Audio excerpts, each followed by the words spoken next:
Welcome viewers. In this lecture we are going to discuss solution of system of linear equations.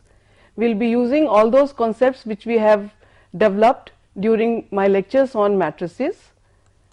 To start with, we will first discuss solution of system of homogeneous linear equations. The homogeneous linear equations can be expressed in a matrix form as Ax is equal to 0. Here A is a square matrix of order n and x is a vector of unknowns. So, we have n equations in n unknowns. Now, we call this equation homogeneous because the right hand side is 0 and all the equations are having homogeneous terms, that is all terms are involving an unknown variable x in degree 1 and there is no term which is constant, and that on the right hand side we have 0 only. So, A is a square matrix of order n. To solve this system, we first develop a theorem according to which the following two statements are equivalent. First statement says that if A is non-singular and second says that Ax is equal to 0 has only the trivial solution.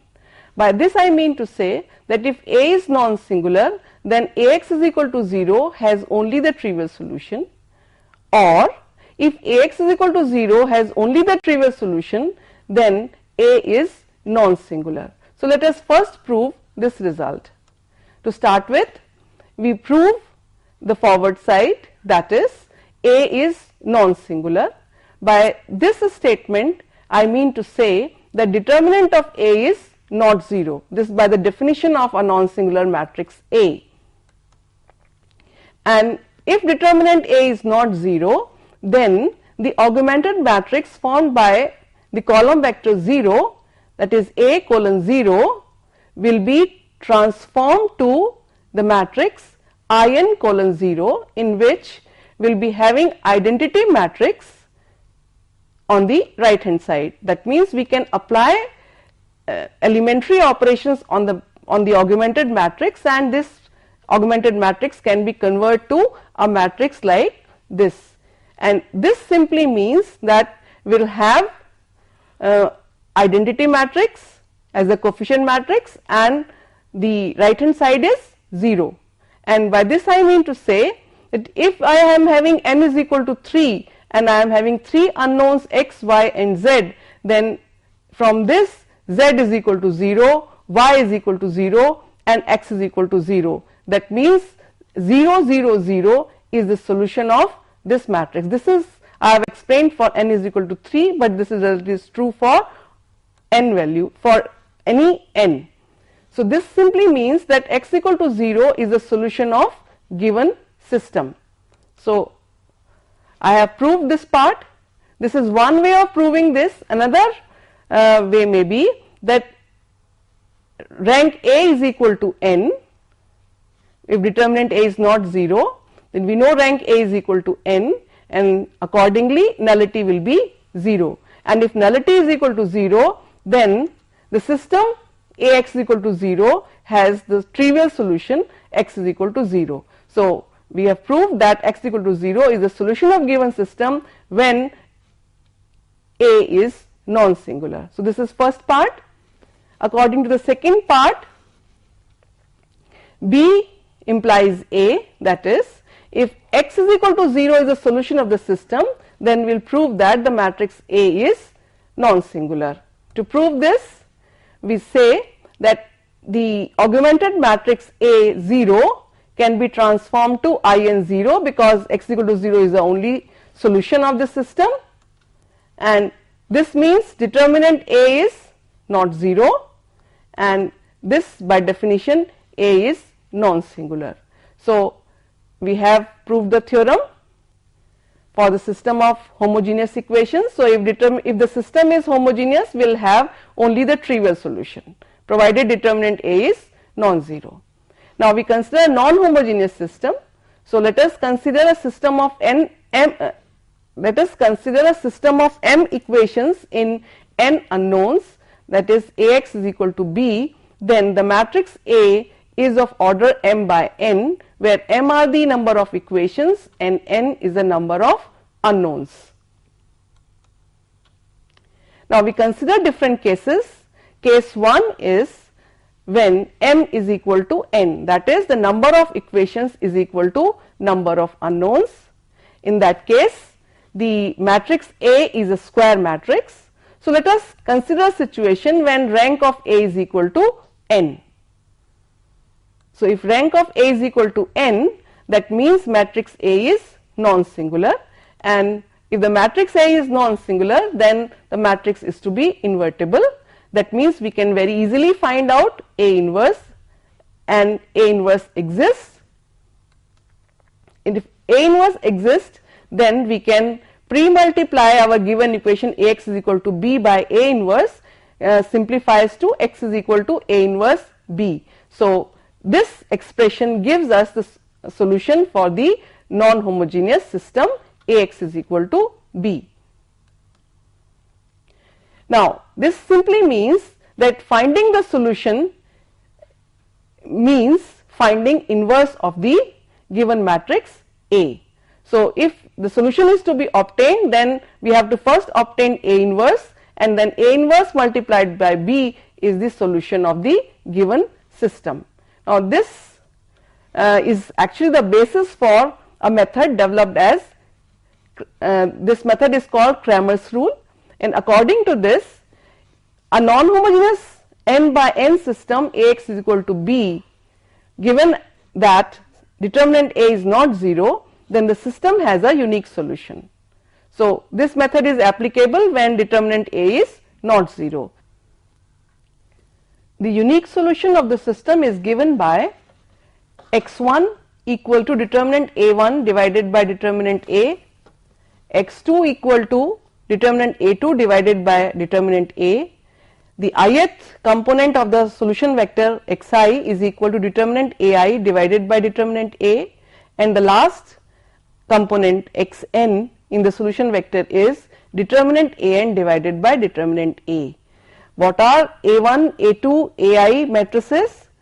These are the matrices which are obtained from A by replacing the ith column of A by column B.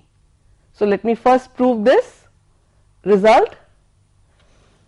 So for the given non-singular matrix A, the solution is x is equal to A inverse B. This we have just now established, and accordingly the solution vector x is adjoint of A divided by determinant A B. This is the definition I have taken for the inverse A inverse.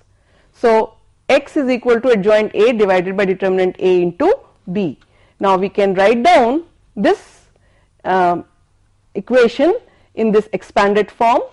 On the left hand side, I have the column vector x1, xi, xn is equal to 1 over determinant A. Then I am writing adjoint of A.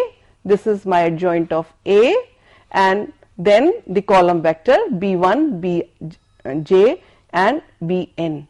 So this is the matrix adjoint of A, where A1, 1, A1, I, etc. These are the cofactors of the corresponding elements in the matrix A, and then we take the transpose. So let us simplify this. If I write down the transpose, then the columns will become rows and rows becomes columns. So this is what I got, the transpose matrix. A11, A1i, A1n in the columns now, previously they were in rows, and AJ1, AJi, AJn, they are now in columns, previously they were in rows. So if I perform this multiplication, then xi, if I consider the ith component here, is equal to 1 upon determinant A, this is constant, so I am writing it here. Then I will see what is the ith component from this product. So to get the ith component of this product, this is A1i multiplied by B1, then we will have A2i multiplied by B2.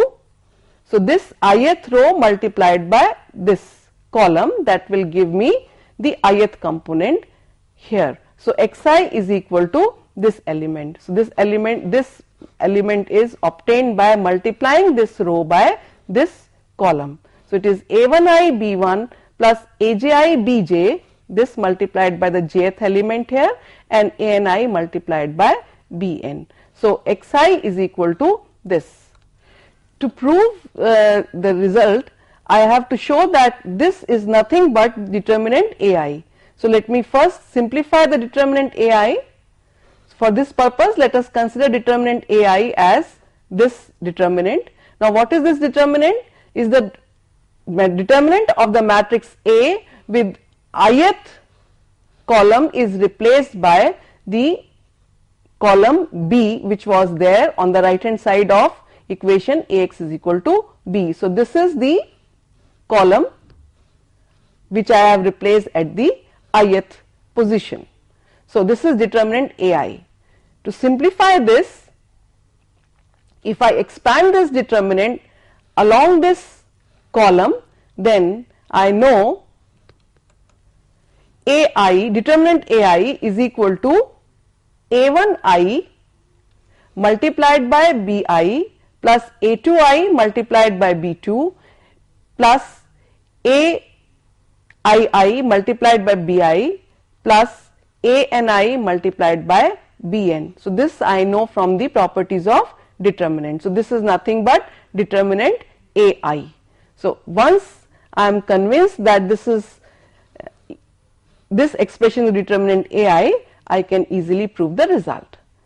Now if determinant A is equal to 0, then since the formula which I have derived has determinant A in the denominator, the Cramer's rule is not applicable. And further, Cramer's rule is applicable for n by n system, because only then determinant A is meaningful.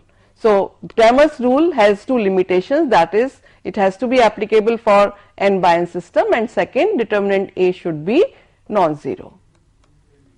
So let us illustrate the Cramer's rule for this given system. I have been given a 3 by 3 system, and it is non-homogeneous system because right hand side is a non-zero vector. So we have to first find that this system has a unique solution. So this involves an unknown constant A. So the question is, for what value of A the system has a unique solution. Now we know that the system will have a unique solution provided determinant A is not 0. So determinant A is to be evaluated. So to calculate determinant A, I write 3 1 4 in the first row, 0 1 A in the second row, and 1 1 2 in the third row of the determinant. So if I simplify it, it is 3 times 2 minus A plus 1 into A minus 4, and that gives me 2, this is 6 minus 4 is 2, and minus 3A plus A, so it is minus 2A. So determinant A is 2 minus 2A, and this will be 0 when A is equal to 1. So this system will not have a unique solution when A is equal to 1. For all other values, the system will have a unique solution. So the given system has unique solution when A is not equal to 1. So this is the conclusion on the basis of this. So we solve this system when A is equal to 0. So I have taken A is equal to 0 in my earlier example. So let us solve this system, and we solve this system using Cramer's rule. So we first calculate determinant A. As you have seen, I have already computed determinant A as 2 minus 2A, and A is equal to 0 in this example. So that gives me determinant A is equal to 2. But this Cramer rules means that I have to evaluate determinant of A1, where A1 is this matrix, and if we evaluate this determinant, then this determinant comes out to be 2. That can be very easily obtained. It is, if we expand about this particular row, then determinant A1 comes out to be 2. And determinant A is equal to 2 and determinant A1 is equal to 2. So according to the Cramer's rule, determinant A1 divided by determinant A gives me the solution. So x is equal to 1. 2 divided by 2 gives me x is equal to 1. For the second component, I first calculate determinant A2, which is obtained by writing the matrix A and replacing the second column of the matrix by the column vector B. So column vector B is 2 1 1. So I am replacing the second column by 2 1 1. So if I evaluate this determinant about this particular row, then it is 3 into 2 minus 4, that gives me 2. So 3 into 2 is 6 minus 4, that gives me 2, and that means y is equal to 1, because y is equal to determinant A2 divided by determinant A, which I have already computed as 2. So it is 2 divided by 2, that comes out to be 1. Similarly, determinant A3 is computed by replacing the third column of the matrix by the column vector 2 1 1. And now when I expand this determinant about, say, this row, then this comes out to be 1 minus 1 is 0, and from this it is 1 minus 2. So the result comes out to be minus 1, and then from here I can compute z is equal to minus 1 divided by 2. So z is equal to minus half. So my solution is x is equal to 1, y is equal to 1, and z is equal to minus half. Let me check whether it satisfies the given system or not. So to verify, I write down the matrix A and write down the solution 1 1 and minus half. If I compute this, it is 3 into 1 plus 1 and minus 2. So the result is 2. Then this multiplied by this is simply 1, and this row multiplied by this column gives me 1. So 2 1 1 is the given right hand side, and this verifies that whatever solution I have obtained here, that is 1 1 minus half, is the solution of given system. So that is how we apply Cramer's rule. And one may notice that for solving 3 by 3 system, we have evaluated 4 third order determinants. But if we have an n by n system, then we will have to evaluate n plus 1 nth order determinants. Now this means lot of computational effort is required for solving Cramer's rule. Further, there are some limitations on the Cramer's rules, that is, the matrix has to be non-singular. If determinant A is equal to 0, this cannot be applied. Further, the matrix has to be a square matrix. So these are some of the limitations of Cramer's rule. Now we will discuss a general method for solving m equations in n unknowns. So let us consider a system of m equations in n unknowns. So we have Ax is equal to b, and for a particular case m is equal to n.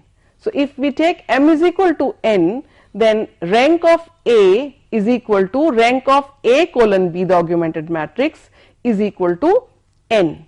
So if this condition is satisfied, then in fact if this condition is satisfied, then we say the solution, the system of equations are consistent. So first thing is there has to be a consistency, only then we can talk about the solution of the system. Further, if this is equal to n, that means the matrix A is non-singular and the system is consistent. So determinant A is not 0. So this rank is equal to n means determinant A is not 0. So non-singularity of A is there, and this implies invertibility of A, and that implies the uniqueness of solution. So this means x is equal to A inverse b is the unique solution of the system Ax is equal to b. This is the case when m is equal to n. But suppose we have a case when m is equal to n, but rank of A is not n, it is r, which is less than n, then we may not be able to get the unique solution of the system. So for in this case, if rank A is equal to R, which is less than n, then in fact we will be having infinitely many solutions for the given system. So now we have two cases. If m is equal to n, then we may have a unique solution when the matrix A is invertible, but if the matrix is not invertible and rank of A is less than n, then there will be infinitely many solutions possible. For example, consider a system of equations, the 3 by 3 system, the square matrix m is equal to n, and we have to see whether we have finitely many solutions or unique solution for this system. So m is equal to n, you can notice here, and then we consider the augmented matrix, that is the matrix A, the coefficient matrix is written here, followed by the column vector 6, 10, 16. We apply elementary operations on this augmented matrix, so that this and this becomes 0, and this matrix will be transformed to this matrix, which may be further transformed. See, in this case, this row is equal to this row. So if you subtract this row from this row, then we'll have a 0 row in this matrix. So if you can notice that rank of A cannot be 3, the size of the system. So rank may be 2, in fact it is 2, because we have a 2 by 2 matrix which is having determinant non-zero. So this matrix has rank 2. So according to the result here, we will be having infinitely many solutions. Why? Because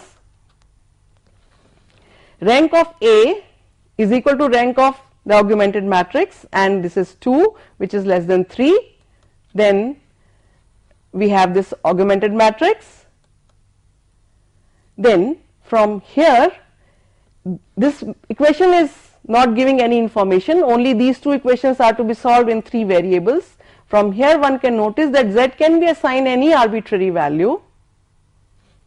Then x minus z is equal to 2 from the first equation, x minus z is equal to 2, and from the second equation y plus 2z is equal to 4. So now we have only 2 equations in 3 variables. We can assign any arbitrary value to z, let us say k, then x is equal to 2 plus k and y is equal to 4 minus 2k, and these 2 equations are satisfied.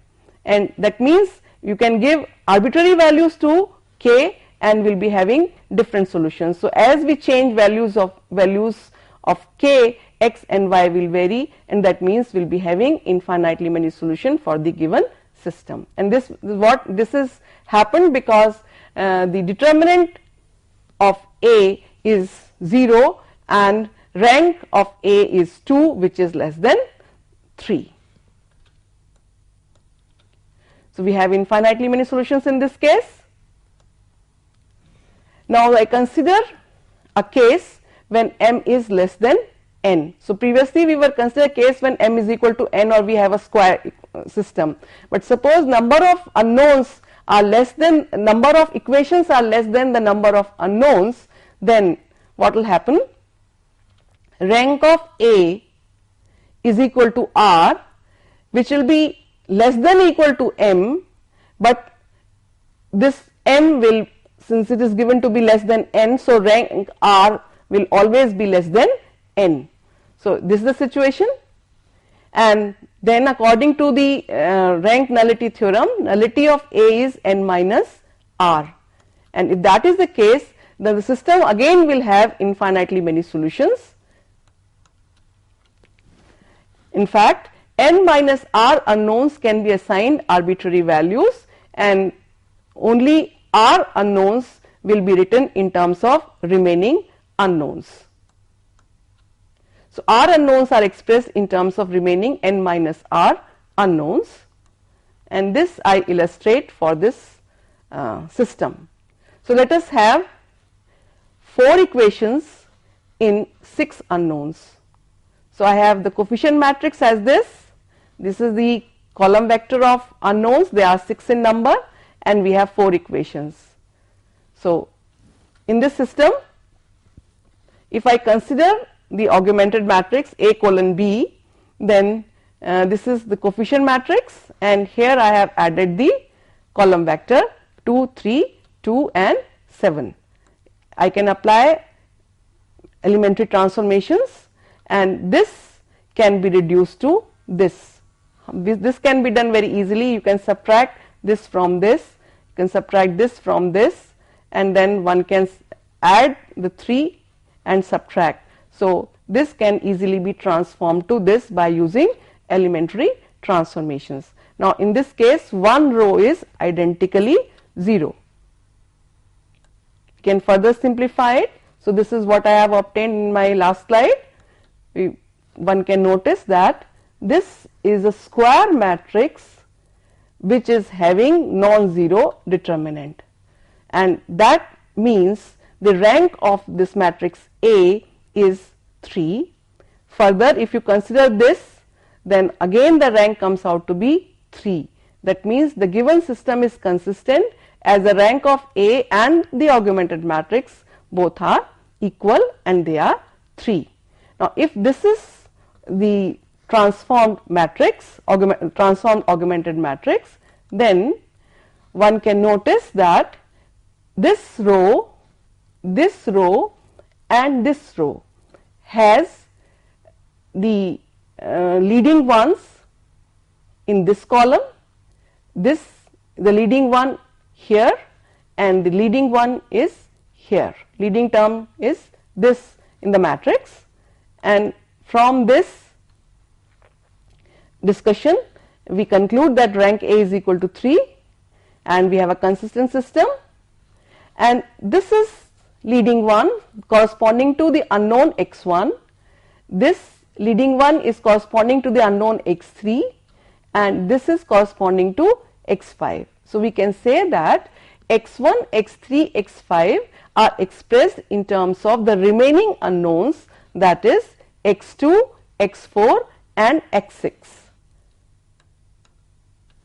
So we assign arbitrary values to these unknowns x2, x4, x6, and we can write down x2 as r being arbitrary, x4 as s and x6 as t. So we have assigned arbitrary values r, s and t to x2, x4, x6, and then the remaining unknowns x1, x3, x5, they are expressed as x1 is equal to 2 minus 2r minus 3s minus t. So from the first equation I am writing x1. So in fact I am using first equation for x1, and this equation, second equation is used for expressing x3. So x3 is equal to 1 minus 2t. This is x6 and x6 is equal to t. That is what I have assigned here. So from this equation I am getting this, and this equation is used for writing x5. So on the right hand side we don't have any, on the right hand side we have 0 here. So we simply say x5 is equal to t. So this third equation is obtained from this third equation, and fourth equation is trivially satisfied. So we have these solutions in terms of unknowns r, s and t, and as we vary r, s and t, we will be getting different values of x1, x3 and x5, and that means we will be having infinitely many solutions to the given system. So with this we come to the last case where n is less than m, that is the number of unknowns is less than the number of equations. Clearly even in this case rank of r will be r, and it will always be less than equal to n, because this rank r cannot exceed n. So we will have rank A is equal to r. Now if we have such a system, then we can reduce the augmented matrix in this form. This is reduced row echelon form, in which rank is r. So we will be having IR here, identity matrix, and rest of the rows will be 0. Since we are having rank as r, then m minus r rows will be 0. and if that is the case, then we can assign arbitrary values to m minus r unknowns, and only r unknowns can be written in terms of m minus r unknowns, and that means we will be again having infinitely many solutions. So, we will have in this case m minus r equations which are redundant because they are zeros, and it may happen that the system is not consistent.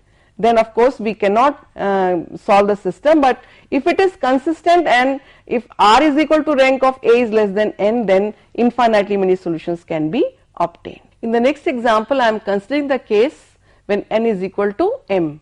So, let us solve the system in 3 unknowns when 4 equations are given. So, let us have this system, which is the coefficient matrix is 4 by 3, 4 rows and 3 columns. So, we consider first the augmented matrix, where this column is added here. So, this is the augmented matrix. We apply elementary transformations to this matrix, and first these entries are made zeros. So, this matrix reduced to this matrix, and in this matrix one may notice that 5 is common and here 10 is common. One can take 6.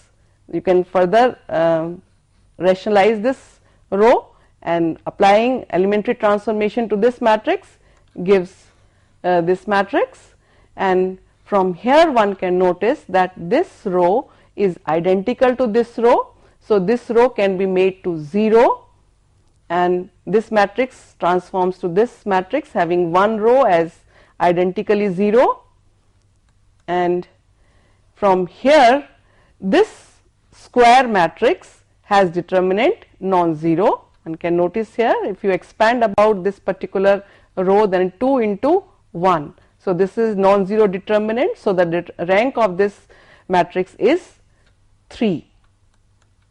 So, rank of this matrix is 3, which is the number of unknowns. Further, it is a consistent system because rank of A matrix is 3 and rank of augmented matrix is also 3.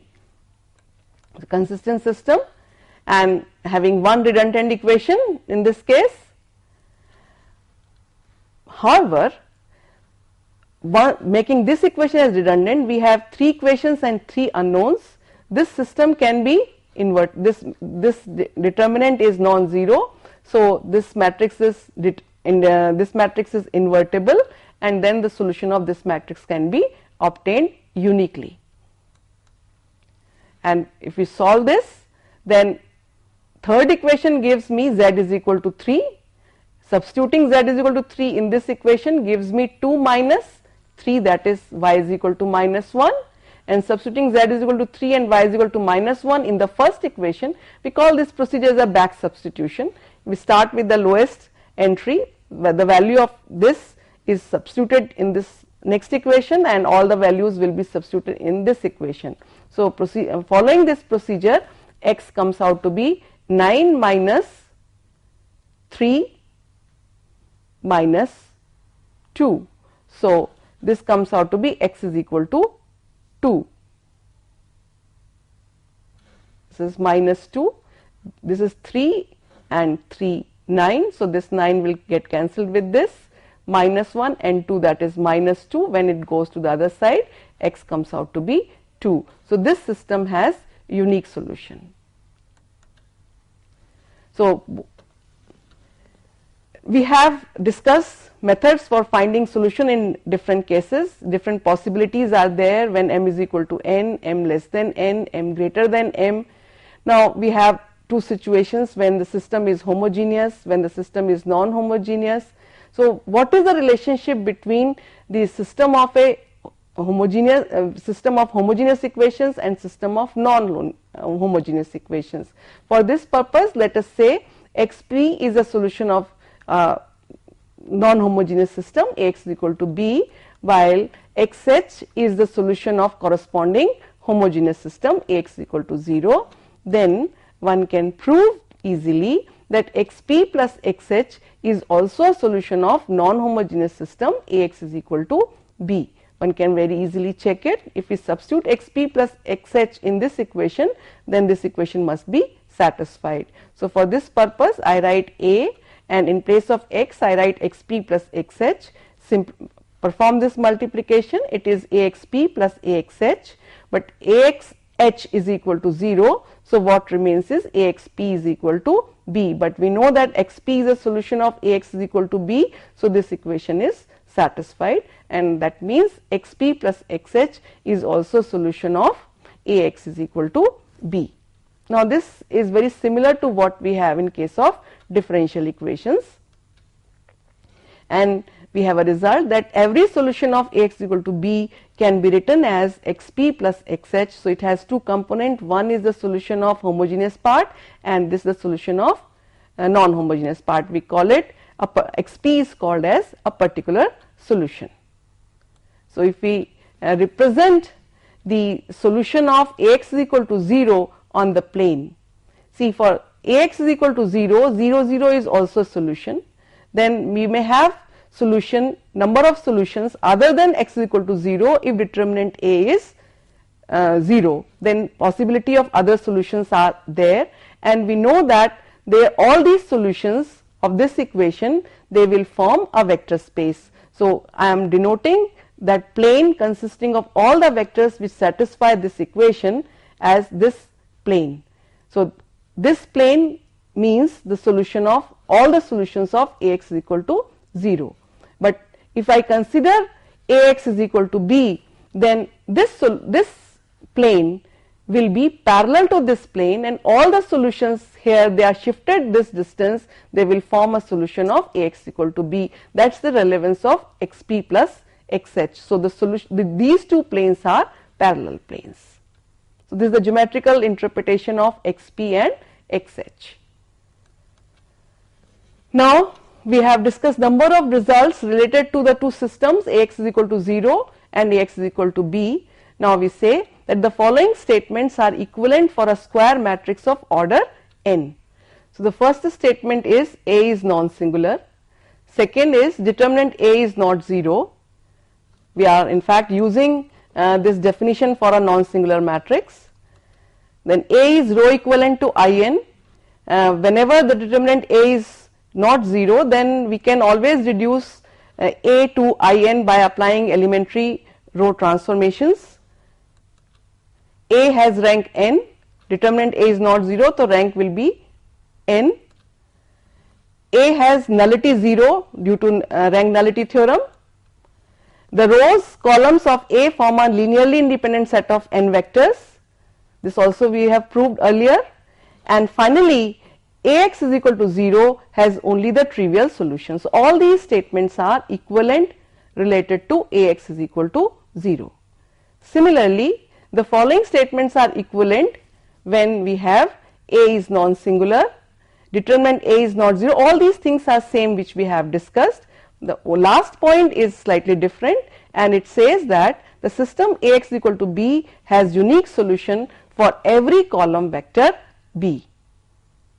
So we have X is equal to b non-homogeneous system, it will have a unique solution for every column vector b if matrix A is non-singular or determinant A is not 0 or A is row equivalent to In or A has rank n or A has nullity 0 or the rows of A or columns of A form a linearly independent set of n vectors, then the system Ax is equal to b has unique solution for every column vector of b.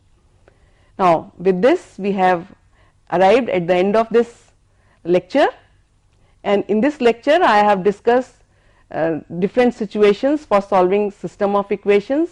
We may have a homogeneous system of equations or we may have non-homogeneous system of equations. If it is homogeneous system, then we check the determinant, and accordingly we say that whether we are having the unique solution or we can have a trivial solution or we have infinitely many solutions. Similar cases we will discuss for Ax is equal to b when we have 0 solution, when we have unique solution, when we have infinitely many solutions. So all these cases we have discussed for solution of system of equations. Thank you.